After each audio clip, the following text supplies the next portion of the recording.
this member. When I received Jacqueline's email, she told me I represent a broad audience. So I feel a little bit nervous because normally when a paper get a desk rejection, the editor always say, "Oh, your work is not of interest to a broad audience." So today, actually, most of my work will be published work because at least two editors already think this work are of broad of interest to a broad audience.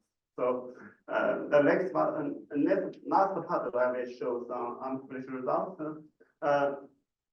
Today, my work will focus on these two parts. The first one is the triple helical to construct a trefoil node, and the second one is the double helices to construct the polycatenanes. So why we use the multi-stranded helicates? Because the multi-stranded helicates is highly preorganized and also is helical. So it's a very good template to synthesize this kind of complicated topological structure. The first one is I will tell you how we can use this kind of triple helical to construct highly efficiently the triple trefoil node, and also we can use the strength to tune the spin state of the iron 2 ion in the node. As we know, nodes are everywhere in nature, like protein topology and DNA topology, and also artificial polymers and liquid crystals. All this we can observe and with a very good functionality. So chemists show very early show the interest to synthesize this. Actually had a lot of effort to synthesize this. For example, in 1960s, Westlake group developed a series of very good strategies to synthesize topological nodes. For example, follicular laser, Morpheus strip, and hook and laser. However, all this kind of synthetic strategy almost is a statistical synthesis. So the yield is quite low. Also, the strategy is not a general. Although this is beautiful, but the yield is low. Then chemists developed many useful methods using templation, non-covalent reaction like a type reaction by Sanders, and also donor step interaction by Fred Stoddard, and also hydrogen interaction to synthesize this trefoil node. Finally, also people can use the metal templation to synthesize the trefoil node. All this you can see the structure still quite simple, is only trefoil nodes. In recent 1 decade, the David group in Manchester did great progress in this area. They can use the circular helicate to as a template to synthesize very complicated topological nodes. Like here, the pentafoil node also is this to synthesize the typic node 819 node. Also, this kind of 74 node is a Chinese node. This kind of synthetic strategy is a milestone in the synthesis of molecular nodes. So far, there are two general strategies to synthesize the trefoil node. The first one is a linear helicate strategy. This is developed by Zhichang and Savage. As you can see here, they use the metal template, the double helicate. If you use one metal template, you can synthesize 2 catenanes, 2 metal, make 2 crosses, then you make the trefoil node. 3 crosses, you make the Solomon link. However, 4 crosses, you will not get a trefoil node because the helicate is too long. To link the both ends is difficult. Then another strategy is the circular helicate strategy developed by David. Actually, the circular helicate is developed by Jean-Marie Lens, they really use this as a template to synthesize the node. They can see 3 metal to get the trefoil node, 4 metal to get the sol node. You will see here, if you want to get a more complicated node, you will have to use more metal ions as templates and more ligands. So also we will get a more complicated. Here you can see these two ends are also very close, can link each other to get the mixture. So the yield is not quite satisfying. So here you can see the linear double helicates has a drawback, and also the circular helicates also show this drawback. So we were thinking maybe we can improve the economy of template ion. We think maybe the linear multi-stranded helicate can be a good candidate. Here you can see the triple helicate with 2 metal ions. Also, you can easily make the quadruple helicate and also quintuple helicate. If you connect link the ligand to each other, then you will make a complicated nodes very easily. Take the trefoil node as an example. This is normally we see trefoil node is a C3 symmetrical trefoil node. It's a very cloudy, flattened structure. However, if you stretch along the C3 symmetry, you will change the symmetry to D3 symmetry and get this. Then you separate into the inner right triple helicate and the left helicate outside. So the only step you have to do is net these 2 helicates each other, then you will get the node. So here you can see the triple helicate can change to quadruple helicate and the quintuple helicate, even hexagonal helicate. So only one step. You don't need to make this like the transpassy over and down. So we think we must significantly simplify the synthesis. You have the standard trefoil knot, can be thought of as 2-3 or the 3-2, the same knot type. From your viewpoint, is the 3-2 energetically more unstable or something, or is it totally equivalent? Totally equivalent here. We only changed the topology, and not even change the topology, only change the conformation. Exactly. Yes. We don't need the energy. You think it's the same energy? No, I think you should see case by case. Yeah. I think it's an open question in many fields. Yeah. If the 2-3 and the 3-2 are energetically the same or not? Depends on the length. Depends. Yeah. Sure. Yes. But you don't know. Yeah, I don't know yet. Okay. Yeah. So this kind of triple helicate in literature, we can find thousands of triple helicates actually. Even in 1997, Chemical Review reported hundreds of triple helicates. So all these kind of triple helicates we can take as our scaffold to synthesize this node. So how to correctly link the ligand together to get the right topology? If you link here, you will only get the macrocycle here, also only get the macrocycle. The correct way is link here over one link this down, then you will get the correct topology. And here the red one, the blue one will share like a U-turn. So we designed this also amino biphenyl group. And so finally the ligand can be designed like this. This bipyridine dialdehyde 1 and diamine 2 with the iron 2 salt as a template. In one step, we can get almost near quantitative yield. We can change the length of this alkyl chain, so we can get a series of trefoil nodes in near quantitative yield with different strength. So the tightness of the trefoil node also can be changed. This is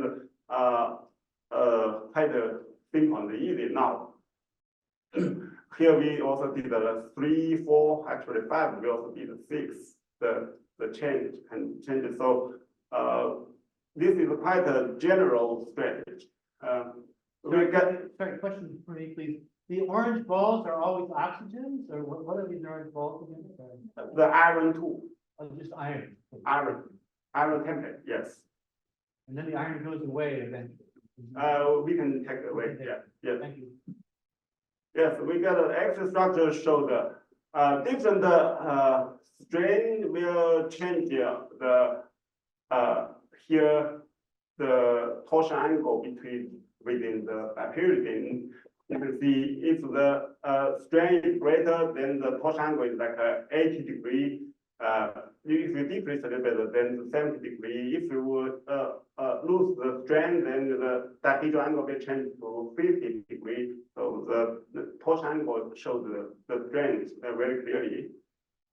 Because the trefoil is chiral, so we observed the 2 enantiomers in the X-ray structure. You can see the lambda enantiomer and the delta enantiomer coexisted in the crystal structure, but we can separate this by chiral chromatography, separate these two by chromatography and to measure the symmetrical CT spectrum and the optical ratios data.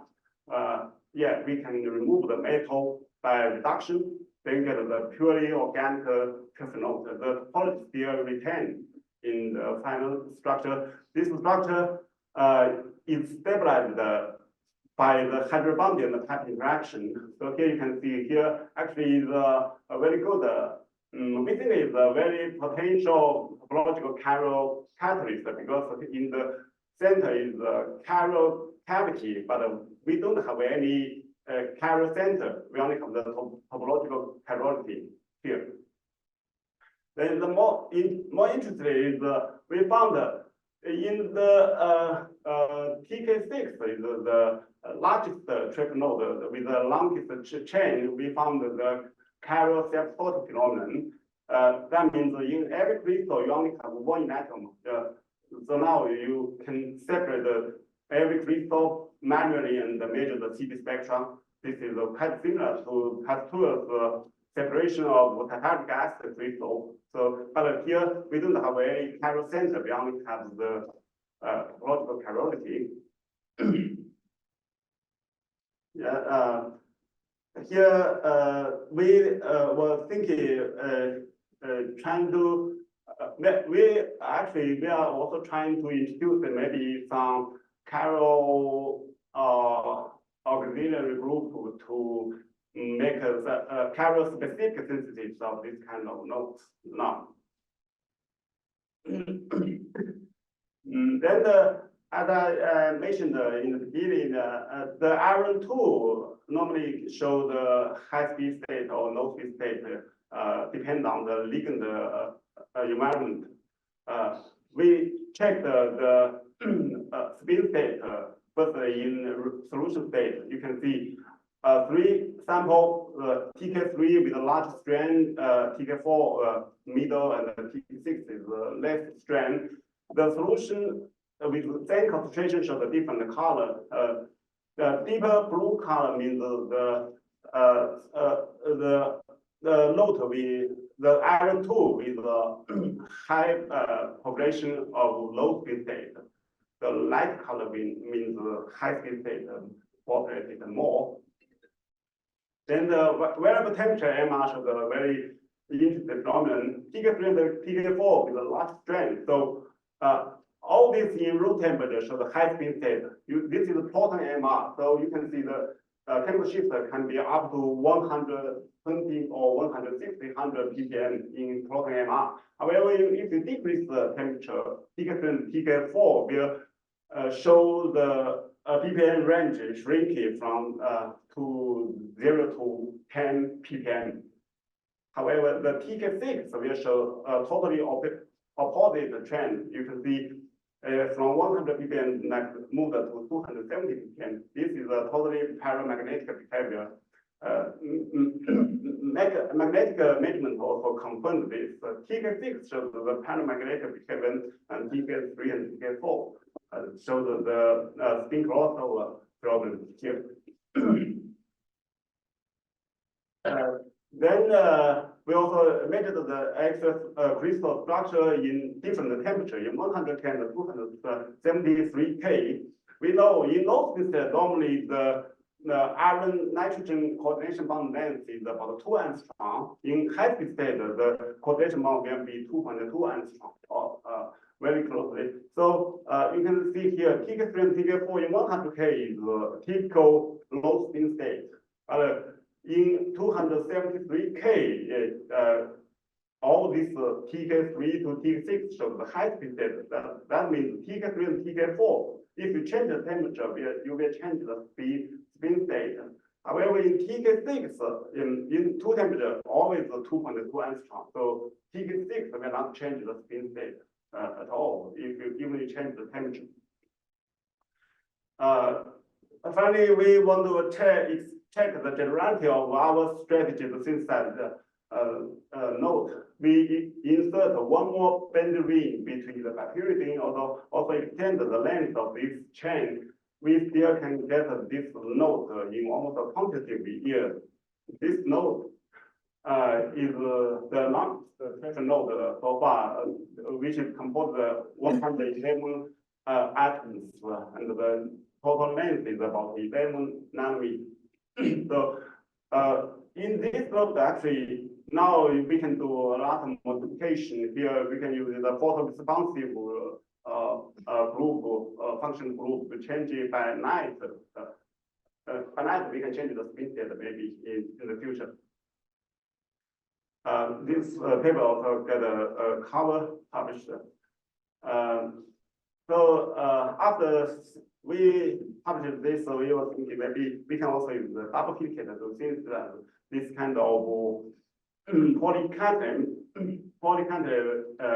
So here we can use the silver as a linker or use the CC triple as a linker to synthesize this kind of polycatane structure.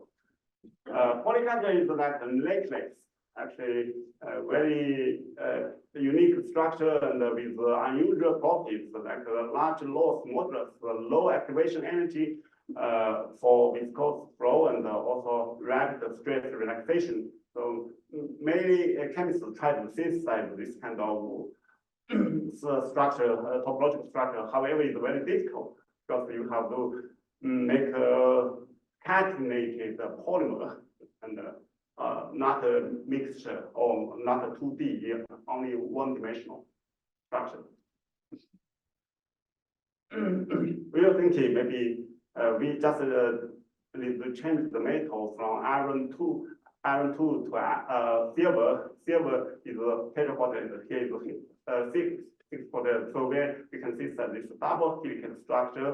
Then because here we can use the link pointed inside. Then you can make this cross-linking to make the polycatane. Firstly, we designed use the same ligand as in the trefoil synthesis. Then we designed this. This is only extend this with one more band ring.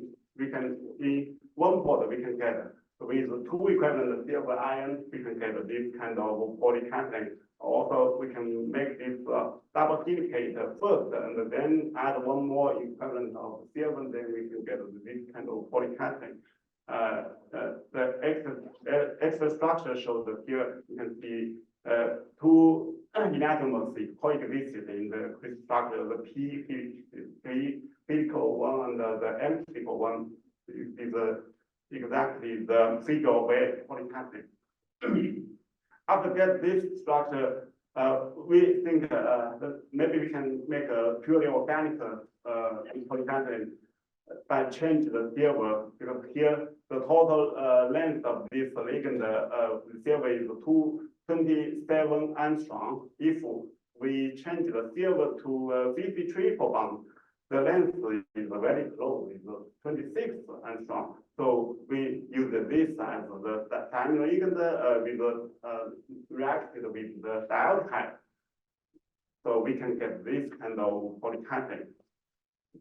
But this is because it is a purely organic one, we cannot get a crystal, we only get a gel.